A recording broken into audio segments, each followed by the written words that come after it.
What's going on, guys? And welcome back to the Edison Club podcast. I'm your host, and I'm your blah, blah, blah, blah, blah, blah. Okay, all right. Take two.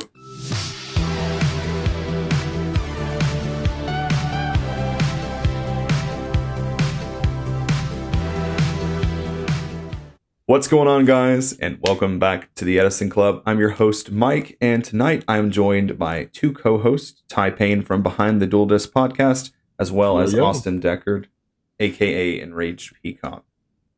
Yo, yo.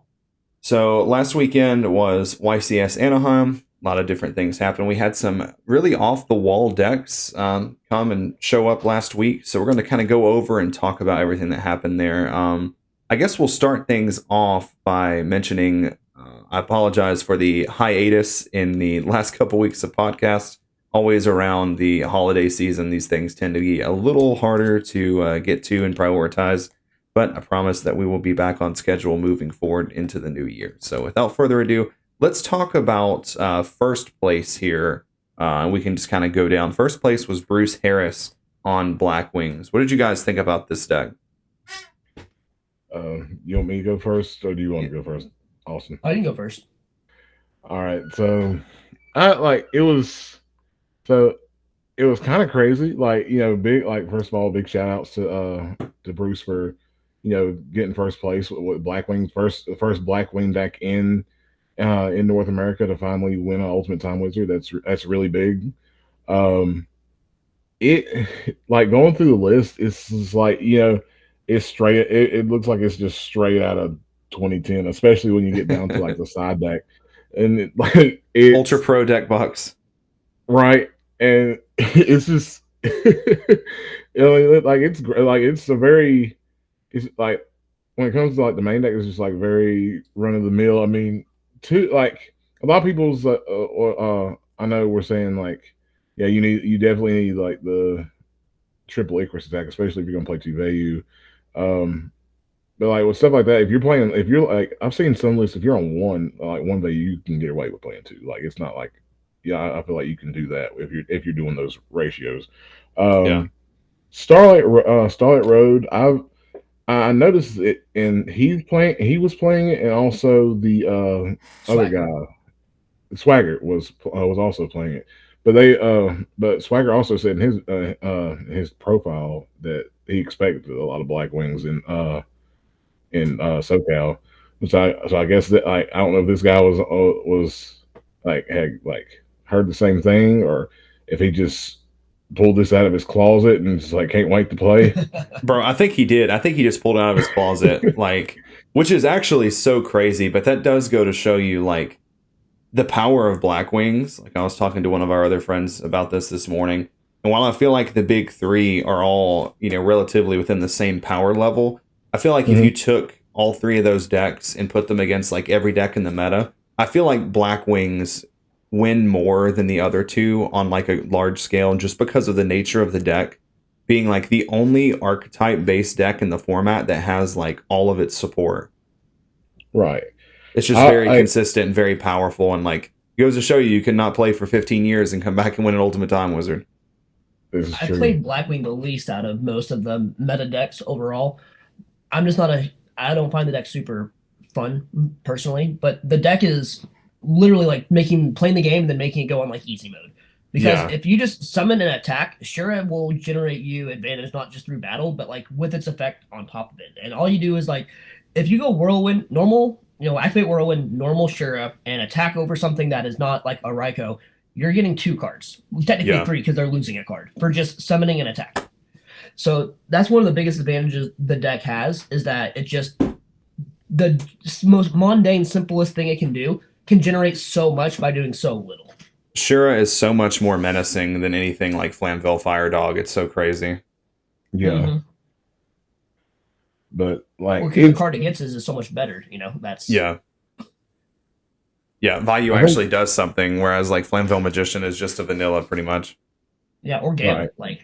Even though Gale's negated, still having access to go into, if you have like if your Shura lives and you were able to somehow resolve it twice, like if you're able to get a Bayou and a like Gale the following turn, that's a level 8 plus a like Armor Master for like or the level 8 guy like for follow up. It's crazy. Yeah, just crazy. I'll say this, and this might just be me like looking too like far into it, and like it might be some like tinfoil hatting going on right here. But let me cook. I feel, and like y'all can correct me if I'm wrong. I feel like Blackwings needed this win. Needs to what? I feel like Blackwings needed this win, to win this Ultimate Time Wizard. Like it's like while it's gotten like a lot of tops and like wins in like other tournaments, it felt like towards like when like the big three, you know, Blackwing Bayou, Hero Frog, or Frog variants in general was being established. It felt like at least to me, like it felt like Blackwing was just barely hanging on to that top 3 spot. It just seemed like it was just very. It felt like for a while Blackwing got very easy to deal with, versus like going up against the other two. I think that part of that to an extent would be. Sorry, go ahead. Oh, I'm sorry. I was just gonna say I feel like maybe part of the reason why Blackwing kind of fell out of favor a little while is the nature of a lot of players went to playing a lot of draw traps, and obviously I think that does make the deck better.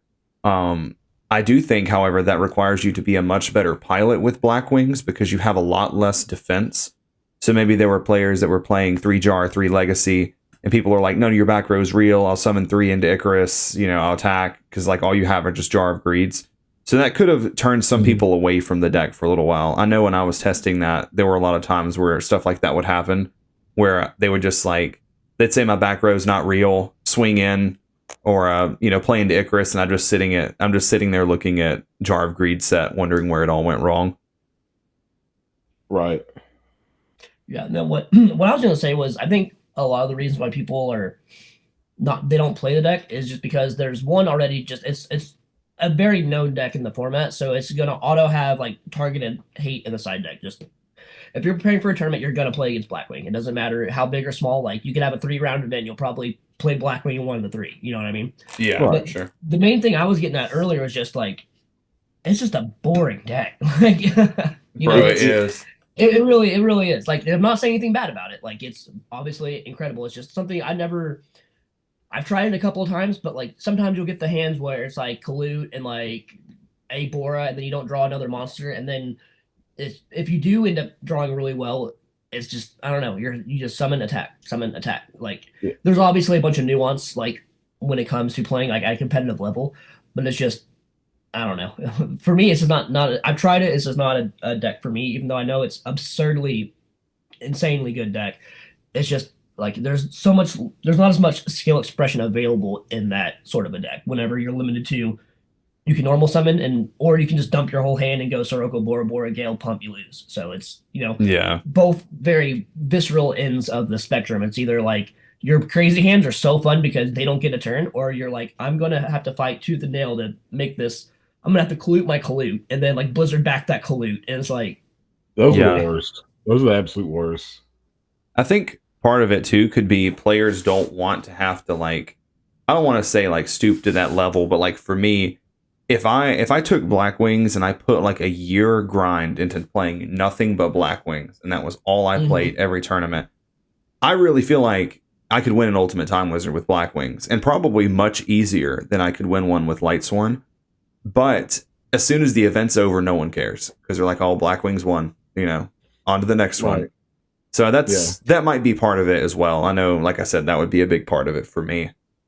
I can definitely see that because I was talking with someone in the group chat. I don't remember who it was, but they're playing either Vayu or Blackwing, like a standard list. I'm like, well, one of the important things that I've always kind of wanted to always talk about, and I have the opportunity to do it, is whenever you go to an event, you're not playing the event for your deck profile video. You're playing for the event, you know, for you.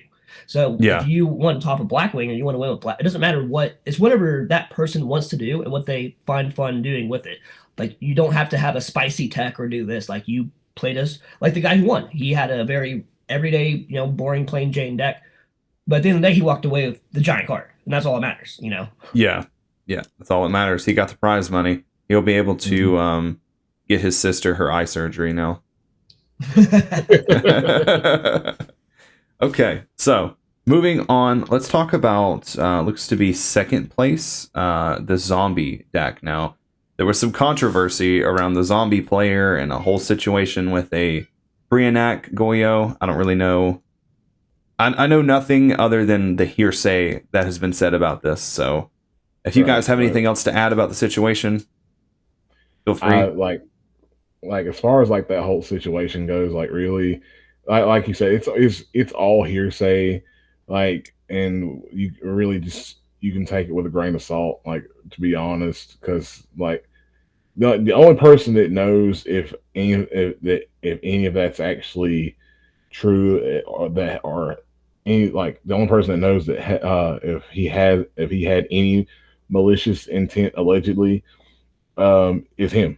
He's the only one that knows more than anybody.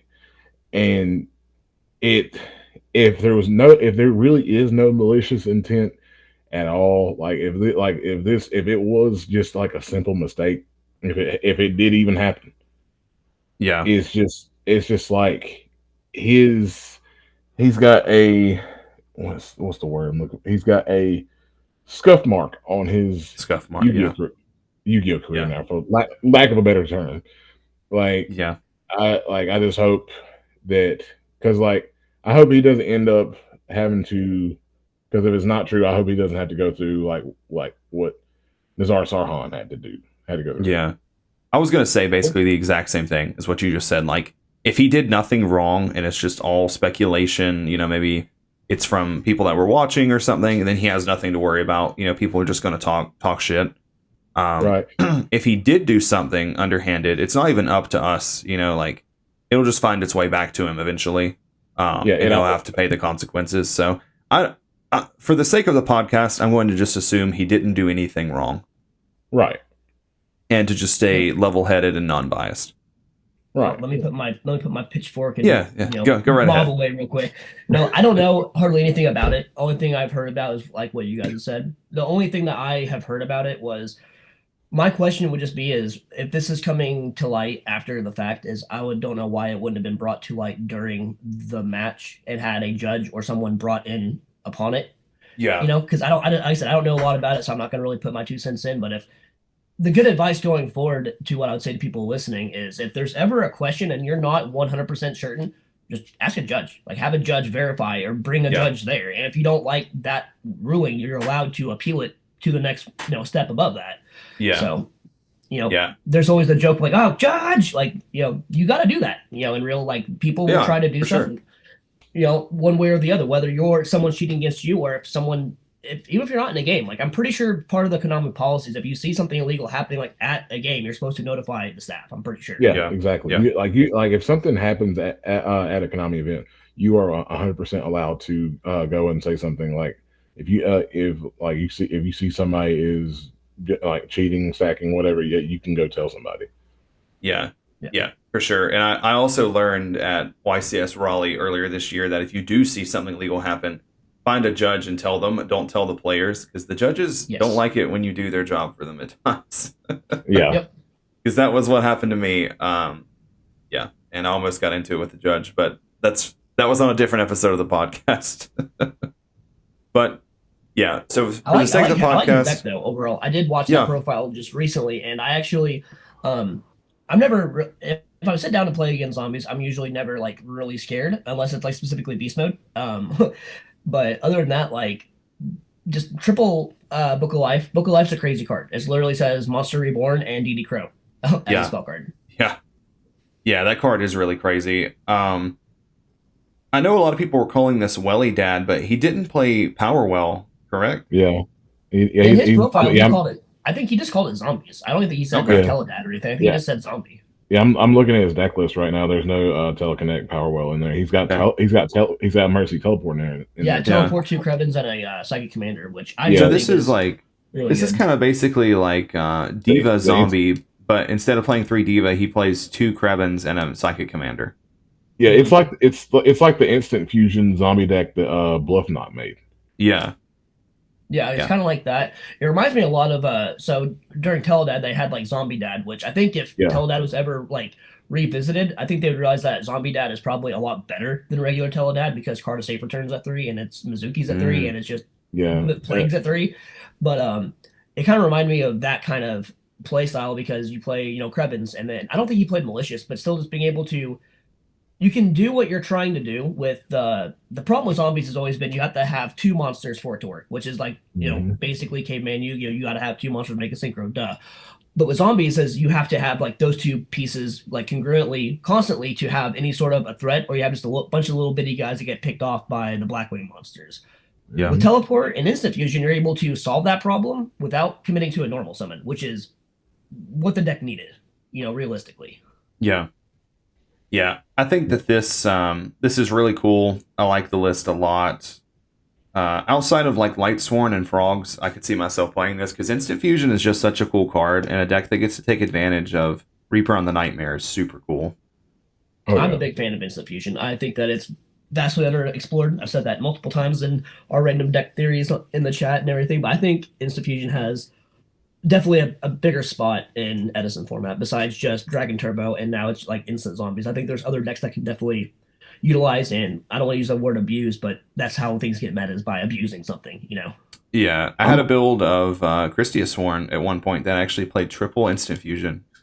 People told me I was crazy, but you could do really cool things with like Musician King and Herald to make Arcanite. Yeah, it can make Arcanite. Or Ancient Sacred Wyvern. Or Ancient Sacred Wyvern, and then it also sets up Soul of Purity. I like it. Yep, I can see that. I see the synergies. Cool. I never really like actually played it, but it's one of those things. Like, it could have been something. It'd been really good if there was a level 5 Light Fairy fusion in Edison. The other thing I did want to say, like I don't know anything about this player particularly. If I remember right, this is the second time he's got second with the deck, right? Yeah, he got second at Ultimate Time Wizard Sacramento. And so zombies. Go ahead. Sorry. You're good. I don't remember which variant of zombies he played. I'm pretty sure it was like Diva, like some form of Diva zombie. I think. Don't quote me on that. But yeah, I know he did get second with zombies like again. That's what I thought, and that's the point I was getting at. Is that so? Zombies is a really fun deck. It's also a very difficult deck, which I don't think a lot of people actually like realize how hard it is because the amount of decision trees that you have when it comes to all your cards search each other, or like the recruiters and different things. Like the amount of decisions you have, or the amount of options you have. The more options you have, the more likely a worse player is going to make more often of the time, if that makes sense. So, like with Blackwing, it's harder to misplay whenever you have Whirlwind Shura versus a broken zombie hand where it's you have Zombie Master, Mizuki, and you have all these plays to set it up because everything is so non-linear, and you kind of fabricate these broken boards you get to by navigating the deck. And so getting second with it twice shows kind of a lot about him as a player because that's not an easy thing to do. Like it takes a lot more mental fortitude to work through and figure out how to navigate all these situations through so many different decision trees. And the more decisions you have, that's going to favor someone who's a better player versus someone who's like a newer or like less skillful player, if that makes sense. Yeah. Yeah, it definitely does make sense. I know. I'm sorry, Ty, go ahead. You're good. I was gonna say I did. It just hit me. I remembered he did play Diva Hero Zombie because I remember he said he net decked JXO for that last second place that he got. Okay. Cool. Because I remember I actually watched that video not too long ago. Yeah. Okay. Well, congratulations to Mark Garcia on second place for the zombie deck. Now, third place. This one was really the talk of the town. Both our Time Wizard chat, our Edison Club chat, and this is third place. Cairo King, a true hero. Super proud of this guy getting third. I'm always like personal hype man. Super proud of him. He played Vayu Turbo, or maybe it's more hybrid Blackwings.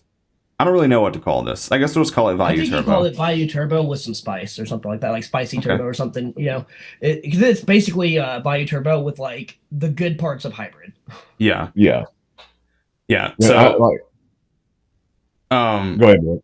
Okay, in his list, he played like very standard cards, like obviously he played Armageddon Knight and Vayu, Sirocco, stuff like that. But there are a few things that really stand out. Like he main decked one Shura, which was super cool to see that be included in a list like this. And he also, instead of playing triple Raikou, he played double Raikou and a Lila.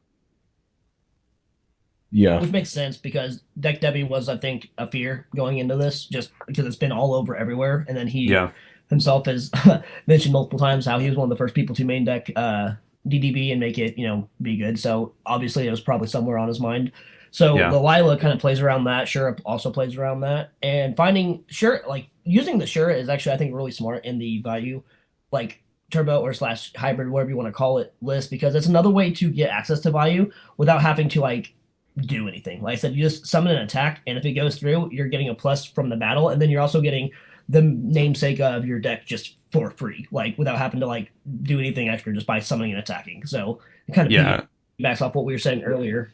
Shura also really punishes leaving Dark Grepher up in the mirror with no protection. That does. That's so punishing. Yeah, it gets to eat the Grepher, the Armageddon Knight, little bitty guys. Yeah, then it makes Magical Android with Vayu, which could be another problem for like the Vayu mirror to get over. Well, also just with it being a Konami event and it's end of phase time rules, Magical Android is a card, and Magical Android's also an out to Consecrated. So that's very true. That's definitely true. I remember when we went to those two Edison tournaments in Raleigh when we did like the YCS Johnson Friday. I remember like other than like the Shura in the main deck, I played this like his first like initial build that like played card destruction and in that tournament we threw that Friday night, and like from getting to play it from that like from actually sitting down and like sleeving up, and it was a very very good build. I like a lot of people I'd talked to about this deck. Like they weren't a big fan of Cold Wave. I loved Cold Wave in this deck. I like Cold Wave in this deck. I like Cold Wave too. I've been a huge fan of Cold Wave for a very long time in any format. Like when I started playing GOAT format, I was like, oh, this card is at 3, and this plus Gigantes just destroys Warrior. Then I played during old GB format where Cold Wave Prisma Test Tiger was like the FTK. Like it's a toxic card, but it's toxic because it's so good. Yes. Yeah, Vayu Turbo can just make super crazy OTK pushes, and it just gives you another like heavy storm kind of card. I've started to really see the power of Cold Wave as well. I've been playing it in Twilight, which is not really common because people worry about the confliction with Monster Reincarnation. But the games where you just have JD Cold Wave in your hand, it's just so crazy to get like +3, +4 off of that combo, and then be locked out the next turn. Cold Wave's insane. I definitely think Cold Wave might be like an underexplored card in the format. Definitely. Because even if you just go like Cold Wave set Hamster, Cold Wave set Raikou, what are they doing outside of like maybe Diva Hero going like Prodigy Caius? Like they're going to favor Fish OTK will go like Fish OTK will go like turn 1, activate Cold Wave, summon swap, send Treeborn, pass, and then you can't do anything, and then they just kill you. I've seen people do that before. Oh yeah. So yeah, I like Cold Wave a lot, and he also did main deck 1 Icarus attack as well, which we do see that in Vayu from time to time. Yeah, I like my very first ever I think it's my very first ever Shadow game I did with Frazier over on his channel. I was playing Blackwing, or not Blackwing, sorry, I was playing Vayu, and I put in an Icarus deck. So I'm like, most of the deck is like Winged Beast, and I'm like, and the things that because I didn't have a good way to convert off of like extra values sometimes. So I'm like, well, Icarus not only solves that issue, but it has other, playability like as well. So it's also a card that they typically don't read, and having a card that is not able to be easily read is a big, like the whole point of really having like a tech card or having like, the jump on that event is playing something that they can't easily read. So they're caught off guard, and then that's whenever you're able to take advantage of it. Yeah, and Cairo's decks always kind of reflect that mentality. I think he's always playing something that's just a little bit different. And so you know, it's almost like I learned that from him, I think. he basically tops like every event he plays in. Like, it's actually crazy how consistent he is. Yeah, always happy to see him do well. Super proud of the guy. Definitely. So 4th place. This is the one I was the most excited for, actually. And this is 4th place X-sabers, which is so crazy that X-sabers got here. And honestly, I'm here for it. I'm looking at the list now. I'm like really putting on like my tinfoil hat to talk about X-sabers. But obviously he played like Rescue Cat, Giant Rat, Sangan, Monk, I'll Get You to Rescue Cat, which is like your win condition. But one card he played in here that I really like is X-Saber Galahad, which comes out off of Emmer's Blade, and it's kind of like Jane. When it attacks, it gains 300, so it goes to 2100. And you can like also tribute an X-Saber to block an attack if they attack with it, or if they attack it. So I always really wondered why people didn't include that card. When I was first learning X-Sabers, I actually played Pro Storm's X-Saber list that took full advantage of that card. And I actually play that card in Tengu format in X-Saber as well, because it lets Emmer's Blade out Thunder King, which I think is very underutilized. Yes, like that's a whole rant. Thunder King versus X-Saber. Yeah. We won't get into it. And then he had the triple Book of Moon, which is obviously goes so crazy with Full Helm Knight, and then Level Limit Area B as well. He did not play Gravity Bind, which I always like to play Gravity Bind in that deck as well. But he did play triple Saber Hole, which is, that card's really good. When you actually get that card to resolve and to work, that card is so good. Yes, I'll say this because because it was a month or two ago they had the Chicago Monthly where X-Sabers won. Yep. And I'm looking I've got that I'm looking at this list. I'm looking at the one from that, and compared him to that list, he trimmed this guy trimmed a lot of fat out of the trap lineup. I saw that. The one from the Chicago Monthly was on 19 traps. Jeez, super trap cards. Yeah, just there was, which I mean, and like there's nothing wrong with that. Like, you know, he just got down to the meat and potatoes of what he really needed. I think that's super smart.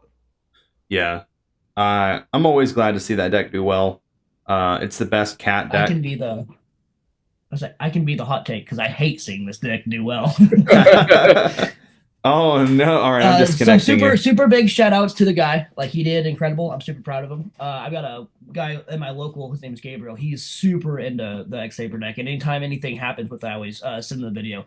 But I fucking hate this deck. Oh my goodness, I cannot stand playing against it. It is so obnoxious. Cards like Airbellum or like Reaper taking cards out of my hand, it triggers a visceral reaction in me where, like, that's probably the only time I actually become enraged. Like, it makes me so mad that I'll be playing conservative, keep stuff in my hand, and then they'll go, Cat, hit me twice with Airbellum, take 2 cards, make Gotems, rip a 3rd or 4th card. I'm like, this. I hate this. I don't flip over E-Call, bring them all back, hit 2 more cards. Yeah, I hate the deck. I hate the whole thing around it. Because I've also tried to play it, and then I try to play it, and you're sitting there staring at 2 Airbellums and some dead trap cards, and you're facing down like an absolute 0 and a Stardust. You're like, why did I decide to do this? But when I play against it, I don't have a hand.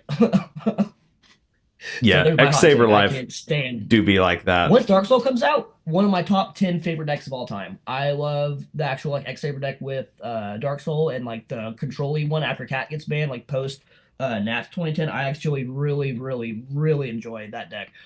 But I mean, I lost probably, I think there's been an uptick of it on like the ladder too, because I played against like 3 or 4 like randomly just testing stuff, and I couldn't really test anything. So I'm like, well, I'm playing against X-Saber, and then I can't really test what I'm doing because I don't have a hand now. So it's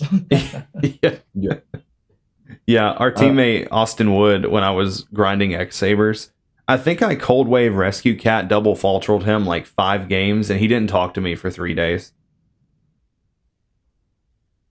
Which I can't say I blame him. I probably wouldn't talk to somebody for doing that to me for 3 days either.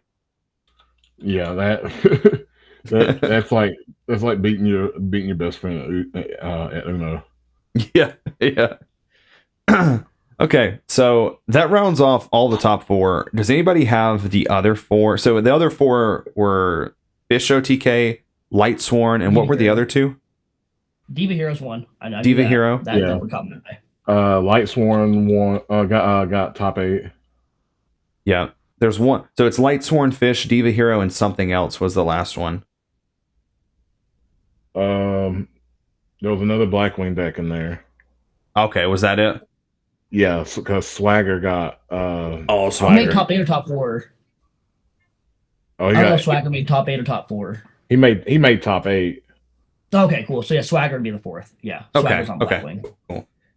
It's hard to comment on the Lightsworn deck as we don't have the Lightsworn list, but I do know because I messaged a True Hero that morning. I was like, "Hey, good luck in your round today," and I was like, "Do you know what you're playing against?" He said it was Lightsworn. He said the list is similar to what this guy played at a monthly tournament. So I have a list that this guy played at some kind of monthly event.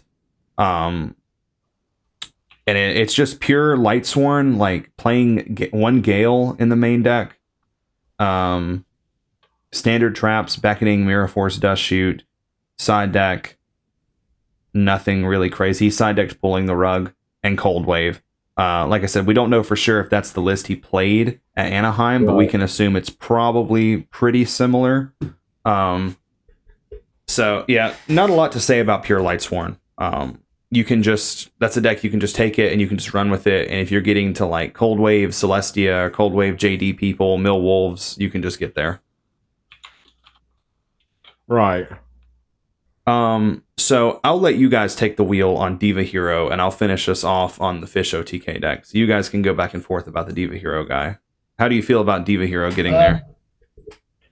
The only thing I was going to say before that was the other hot take I have is I can't stand Lightsworn doing well. I'm happy for him. He did well. I know that you're a big Lightsworn fan, but I can't. That's another deck I hate playing against. It's so scary. Oh, dude, I love Lightsworn mirrors. I love it when it's like you do. Either I get 2-0'd or I 2-0 them and I look up and there's still 40 minutes left and the round is over and I can go get food or whatever I need to do. I love Lightsworn mirrors. I love both players just getting to do whatever the hell they want to do and there's nothing you can do to stop it. It can be stressful though. To Diva Hero.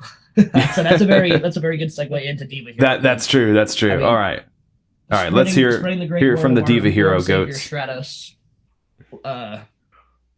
Yeah, so Absolute Zero is arguably the best card in Edison format. So all praise be to our Lord and Savior, Absolute Zero.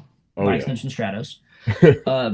No, I anytime I see the deck do well, it's really good. It's definitely not a healthy deck because it's just people have a visceral reaction usually to it because like, oh, I just attributed a Monarch and then I got Army Arm Colossal, or they went Dark Arm Synchro Absolute Zero and I lost. So it's the only thing I didn't agree with his deck. I am still big on I don't like Card Trooper. I like what Card Trooper is supposed to do. I don't like what Card Trooper usually does, which is just mill your really good cards and get ran over by Ashura. In my case, usually. Right, and that's my thing. I've tested a similar list to this before. I wasn't on D Prisons. I was on Phoenix Chains. And it was funny the first time Boyd seen me playing the way Cairo calls it the defensive version, and he's looking at my hand and it's in the middle of this 2K tournament. He's like, "Is that a proxy?" I was like, bro, take that shit out. What are you doing? But hey, Phoenix Chain cooked that whole tournament. It cooked. Yeah, I literally thought that was supposed to be like a wind blast, and you forgot to switch it, and you were just running with it. And you're like, no, that's Fiendish Chain. I'm like, I'm walking away. It got me there. Yeah, freaking Fiendish Chain. But yeah, the build was it's very good. I've seen people say it's a lot slower than the regular version of Diva Hero, and it's just no, it can still be pretty fast, and it can still OTK you out of nowhere that. Don't think that's changed. Yeah, Diva Hero do be really good at that, OTKing out of nowhere. Yeah, someone argue it's a specialty. It really is. It's just it's probably one of the scariest decks to really just go up against, and in Edison because you I know just don't. anytime I'm playing Diva Hero and I sit there for a second and then I start doing stuff on my calculator, the person I'm playing against, you can see their body language change. They're like, oh crap. When you start doing the math, like, wait a second, hold on. I think the thing I hate the most about that deck is how Colossal Armory can randomly come up in that deck. Yes. Mm-hmm. And I'm just like, what the hell? And it's so hilarious when it does. Because you don't ever expect it. Like, you expect that from one deck. You know what I'm saying? Like, you expect that from Fish OTK, and that's it. Yeah, but that is there's a weird way you have to usually fabricate it, but anytime I see someone leave, like, a Sirocco on the board, I'm like, I automatically just, like, you enter, like, you see certain monsters, you see Sirocco or a Caius or anything, like, or Stardust, you start, like, I don't know, there's, like, a reaction that happens if you're playing Diva Hero. You start just, like, having all the gears turning, like, I mean, I don't know, there's, like, probably some funny joke I can make, but anytime I see like a Sirocco or something just naked on board there, I'm like, wait a second, hold on, how can I do this? You see the opening and you're like, wait a second, everything else kind of like you almost like tunnel vision on it, which can be bad in and of itself. But then there's sometimes like, okay, well, it's like a dual puzzle almost sometimes. Yeah, it really is. Yeah, so obviously overall, very glad. I don't have anything like negative. I said nothing negative to say about his list. I understand and see his logic for 2 Caius. I still think I personally prefer the 3 and the Treeborn. But like I said, that's the great thing about Yu-Gi-Oh! Is the nuance and like player preference and like the core of the deck is the same. Like I think the standard version that most people play now with Armageddon Knight, the Necro. Did he play Necro or did he just play Armageddon Knight Grepper? He did play Necro. Like Necro is absurd. Like I couldn't see myself not playing Necro, and it's so good. So I'm a big fan of the deck. Congratulations for the guy for doing it. The only like thing I wouldn't agree with was just the Card Trooper and the 2 Caius was the only 2 things that were, and no Treeborn was like the little differences from what I would play. But he made top 8, and I love to see Diva Hero do well. Yeah, and I'm happy to see it do well for you guys too. Yeah. Hopefully it can do a lot better than it has been doing in the past for me. I know for me, recent past. in Edison, at times it can be disheartening when you're like, trying to cook a deck, especially a deck that's like not one of the big 3, and it's like not really performing well for you. It's not really performing well, at events, and then it's like the deck tops or wins, and it just kind of reignites like that fire for you to get there. So I definitely get that, and I hopefully that's the spark for you guys for Diva Hero. Yeah, the deck's biggest weakness is that it's its own worst enemy, because Gilman and Malicious will either win you the game or lose you the game, and that's what a lot of it boils down to. Yeah, you've got the mini game inside the game. Yeah. Okay, so let's round this off by talking about Fish OTK. And I love this deck. Fish OTK. It can be a hot take, it can be toxic. I think this deck is incredible. I've talked to you about it. I've talked to people about it. I love this deck. I do too. To talk about this. Yes. So I've been a Lightsworn player for well over like 3 years now. I've committed myself to one deck, but I always love frogs. That's like, if I did play a big 3 deck, it would be frogs. And I was like, man, I kind of want to play like stun frogs, like Light and Darkness Dragon, Arms Sea Hunter, stuff like that. And the more I thought about it, I was like, instead of like grinding out a game when my opponent draws bad with Lad, why don't I just summon Coelacanth and just end the game? So I started like looking at fish lists, and I built James Ark's list from YCS Richmond, was testing it, and I was like, man, like this is the deck that it can just play the long game because of the frog engine, but can also just say, okay, the game is ending this turn, and there's literally nothing you can do about it. Like, you messed up and left your Brionac in attack position where you lose now. Here's Armory Arm Colossal. So when I made my tier list... You're starting to see the little lines, but it's a different deck. But it's the same thing. You see a Sirocco, you see a Brio, you're like, wait a second, what have you done? Yeah, just like, the game. You see a line where they leave up like Sirocco on the field, but Gardna's engraved, and you're like, okay, I'll make double Colossal Fighter Armory Arm. Like, you can't Necro Gardna through that. So when I made my tier list video, I was like, I feel like Fish OTK could actually be the come-up deck of 2025 if people aren't afraid of the skill needed to pilot the deck correctly. So I picked up the whole deck, and I was playing James Ark list. For sure. Yeah, card for card. Well, lo and behold, literally the next week, like I've just barely finished sleeving it up, that Mam Jam guy like tops that LCQ for like I think it was like format library or something. I asked if that was you. I was like, "Do you have a yeah, you did because you were like you were talking about fish. You were talking about fish things. You did. You were like, "Is that like your alt account?" And I was like, "Bro, it's not me." It's like, but it is really weird timing. So I'm thinking, you know, when I heard Fish OTK, I'm like, okay, it's just standard fish, right? So I click into Fraser's stream and I see this guy with Tiva Swap Frog on the field, and I'm like, oh, so this is what we're doing. We're just out here dicking people. This is what we're doing. We're just saying you're never going to battle phase. There's going to be one battle phase in this match, and when it is, it's over. So yeah, the deck, it was the same guy that topped Anaheim, the Mam Jam guy, and pretty much the same list. Huh? Oh, I thought you said the same guy. My bad. Yeah, it was the same guy, right? Oh, it was. Yeah, it was the same. At least that's according to Discord. It was the same guy. That's awesome. I did not know that. Super congrats on top of that. Then that's cool because I just found out about this. Yeah. Yeah, it was the same guy. Pretty much played the same list. He changed a few things here and there. But for those of you listening that don't know what Tiva does, Tiva is a level 5 warrior tribute summon that says if this card is tribute summoned successfully, your opponent cannot declare an attack during their next turn. So you can just loop this thing with Swamp Frog. You can summon this over Treeborn. More than likely, it makes it back to the next turn because they can't swing over it. You get the Treeborn back. Easy tributes for Coelacanth. On top of playing that, it also plays a Battle Fader. It plays 3 Threatening Roar and 2 Wabaku as well. So the goal of the deck is basically just to find Coelacanth plus a sweeper. And just, yeah, and you have Trap Stun at 2, you have Heavy, and you have True Nade. So you have a lot of sweepers, and it plays Gold Sark. And yeah, like Enraged said, you hurry up and wait, and then once you get the game shot, the game is over. So I ordered Tivas the minute that he topped the LCQ, and I paid $1 or like not over $2 a piece for my Tivas, a play set. And the last time I checked, they were like $27 a piece now. Are you serious? One printing. Yeah, one printing.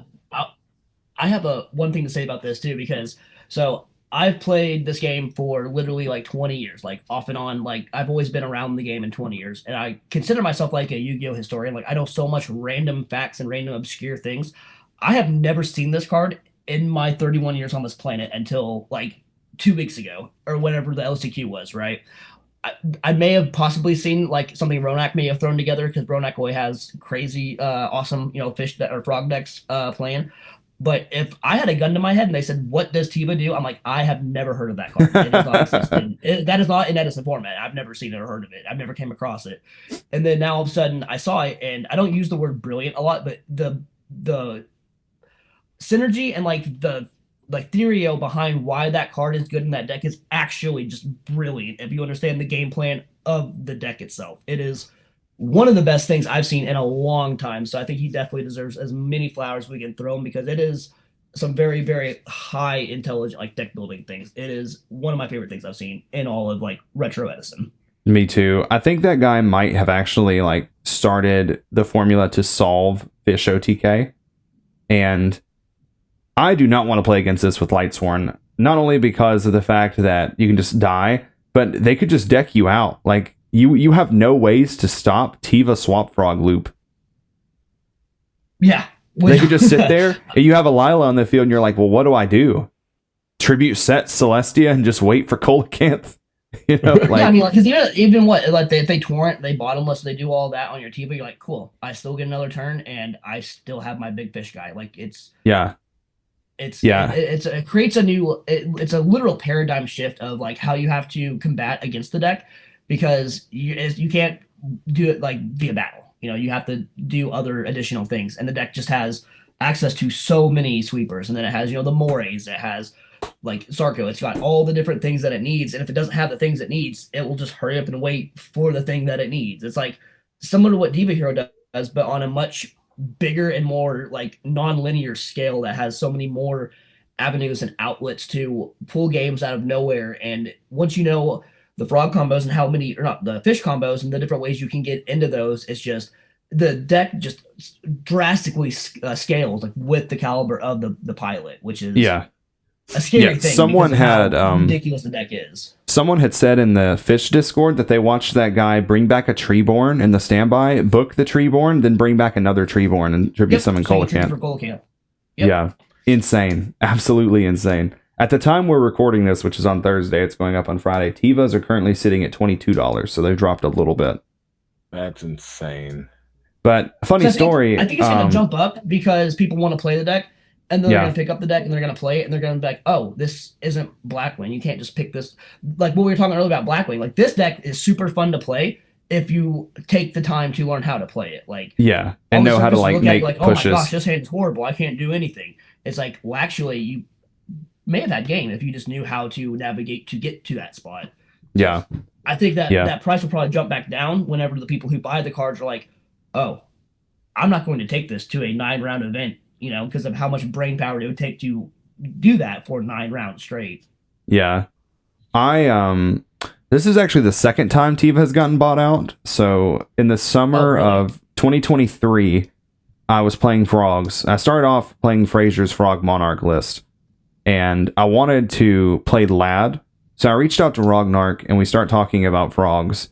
And all I did was make a deck profile of like Lad Frogs, which was a deck that Rog had actually like invented like a few years back. I uploaded it on the channel. They played double Tiva. 3 days later, Tivas are $30. So they got bought out in like the summer of 2023. So I sold my 3 Tivas then. And then a few months after that, obviously the deck never did anything. So they went back to like $1, $2. And then once I saw this guy top that tournament, I was like, yeah, it's time to buy Tivas in case I want to build that variant. And I'm glad I got them because that's actually the variant I have sleeved up. And I guess I'm going to terrorize my locals with it. Sorry, guys. There you go. I remember. I've never seen that card until literally a month ago. I was like, I have never seen it in person on Doing Book. Like, I had no idea it even existed, which is something that's not very common for me because I know so many random, just obscure cards, over the years. But that is definitely one that was eclipsed by me. I was like, man, he's on to something there. The first person I ever saw play Tiva was our friend Madison, and he was actually kind of on Dreamfrog technology like 2 years before that was a thing. He was playing like Deathfrog, Tiva, Angel 07, like all these crazy things. He actually, I think he got second at a Switch tournament with it. Like I saw him tribute a Tiva, a Treeborn, and a Swap Frog to hard summon Beast King. It nuked the whole board. And nuked the whole board. So he was cooking. Madison was always cooking something. The first time I ever ran across, not necessarily Dreamfrog, but I was in one of the I'm Nerd locals, and someone was playing like Fish, but then they stopped and they made a Death Frog and they attacked over something, and I like did the Doing Book thing where you click on it and it like highlights. I'm like, why is this in your deck? And then he's dumped like tadpoles into the grave. I'm like, what is happening right now? What is going on? So it wasn't like actual Dreamfrog, but he legit like death croaking me because of the tadpoles, and I was like, what is happening right now? That was before Dreamfrog. That was like I think a month before that, so it wasn't like Dreamfrog because I was playing tadpoles and stuff. But that was the first time I really kind of was reminded, like I've said in previous episodes, how I think Frog FTK is one of, if not the greatest decks I've ever came across during me playing like modern Yu-Gi-Oh for the time. Yeah. And you would go into Death Frog to make a couple of these different synchros and do different things, and they're able to take that logic and apply it into Edison, which is something I hadn't done. And I discredited Frogs a lot when I first got into Edison because I played Frogs for years, like when they were modern. And without having Ronin Totem, I didn't, I guess, put together or do the due diligence to actually test any sort of like the Frog engine and something. But I was definitely one of the worst age takes I've ever had, saying that the Frogs weren't as good as I thought they were because of no Ronin Totem. Death Frog, like, I remember the first time I watched someone Frog combo, Substitute combo, and then go with Substitute and Death Frog. They're like, attack over your Shura, and they're like, Kalute, and they're like, okay. Effect, no. My Death Frog can't be destroyed by battle. And they're like, what? And then they just do continued Frog combo main phase 2. I was like, that's so niche, like Substitute protecting that, but that's actually so insane that it does that. Well, Death Frog has an effect? Death Frog? Yeah. I don't even know what Death Frog's actual effect is. I don't know. Pull it up real quick and read it, because I found out the hard way. I'm assuming it has something to do with Tadpole. Let's see. If this card is Tribute Summon, you can special summon Death Frogs from your hand or deck up to the number of Tadpoles in your graveyard. Yep. That's a lot of Death Frogs. I lost that turn. I was like, wait a second. Oh my God. Where'd this come from? He literally just summoned it and then just brought it out. I'm like, what is happening? I'm like, where'd this come from? And then he pointed, he's like, its effect. I was like, oh, I, like most of you, I didn't even read it because I'm like, I didn't realize Death Frog actually had like an actual effect. I told people, I was like, if Dream Frog becomes a thing ending on triple dupe block, I'm just going to start playing Super Poly and go into 3DS Frog. Oh, man. Well, can you imagine? I know. It'd be crazy. It would be crazy. I think we're kind of on the downward spiral of this. We went over and we covered all the decks, everything that happened at the event. Does anybody have any closing remarks for anything? Anything you'd like to say before we get out of here? I do real quick. It's not exactly like the Anaheim Ultimate Time Wizard, but I did see that there was a guy who won 2 or 3 pods with the Dark Gaia Rock deck. So shout out to that guy for playing the base deck. It was on Playtest IRL's YouTube. He had a deck profile pretty similar to the list I played. He plays a couple different things than like the list that I've been playing for quite a while, but still always happy to see that deck doing something. Even if it wasn't in the main event, still tearing up some pods. Like he got some Tengu mats, so that's still shout out to that because deck is still really good. I'm still a big believer in it. I also saw a guy that won. I think he won 1 pod, and he was playing literal just spellcasters. That was his deck. His deck was spellcasters. I was wondering if you saw that.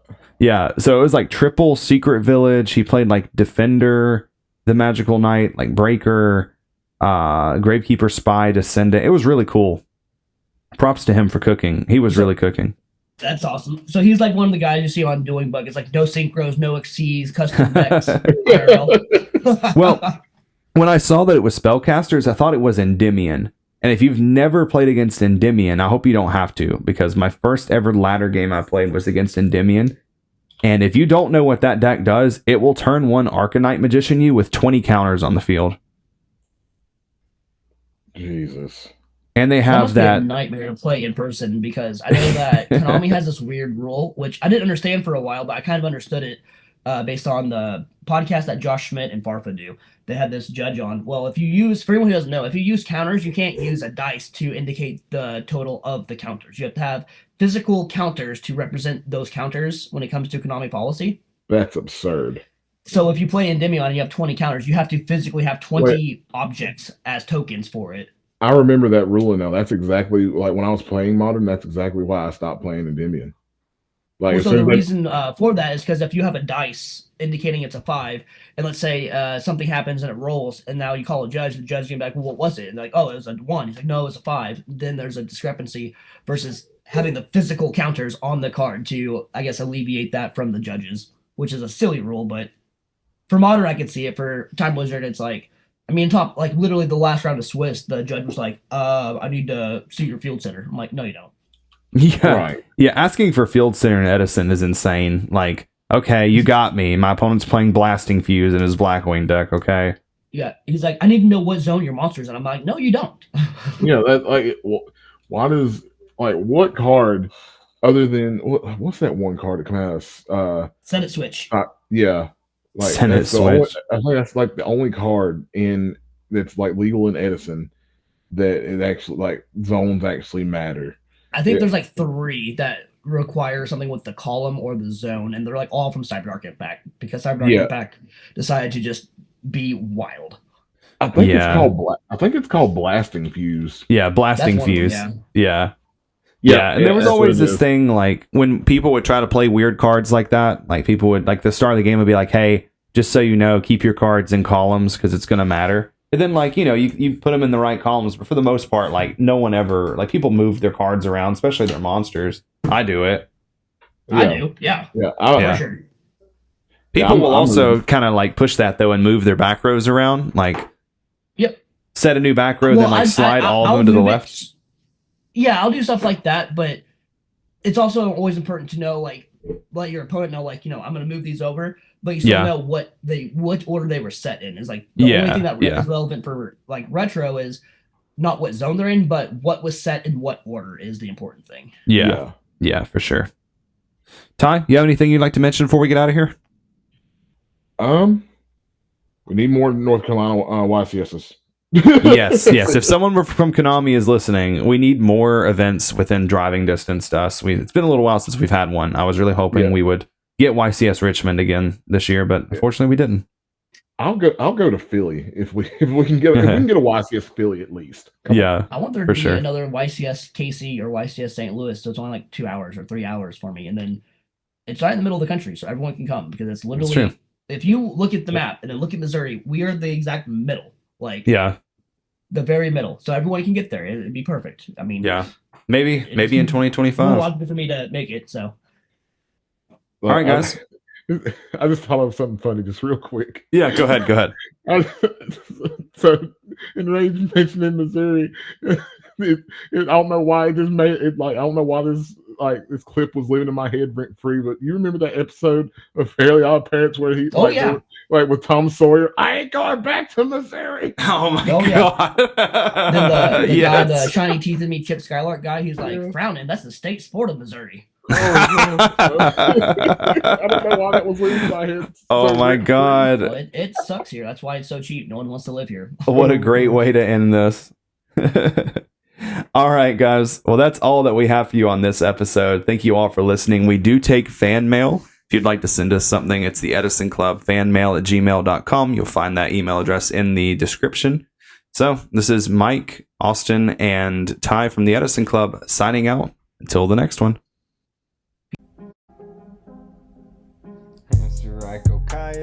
Hamster Ryko Caius.